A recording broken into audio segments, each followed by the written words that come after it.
ভিডিওটা করবার চাইছিলাম না, না করে পারলাম না। বাটি হচ্ছে একটা, এক বাটির ভিতরে বিশ্বাস করবেন না ডিম। দেখেন কত বড় একটা রোস্ট।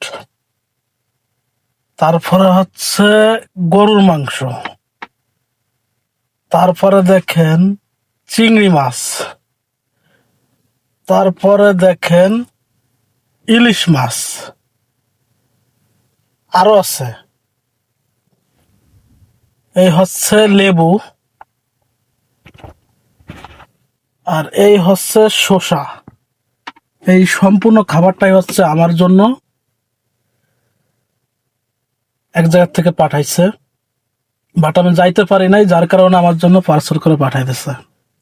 তাই এখন আমি গাড়ির ভিতরেই বসে বসে খাচ্ছি। তাই দেখলাম আপনাদের সাথে একটু শেয়ার করি বাটি একটা, আইটেম কতগুলা। ধন্যবাদ সবাইরে। যদি ভিডিওটা ভালো লাগে অবশ্যই সবাইকে দেখার সুযোগ করে দিবেন।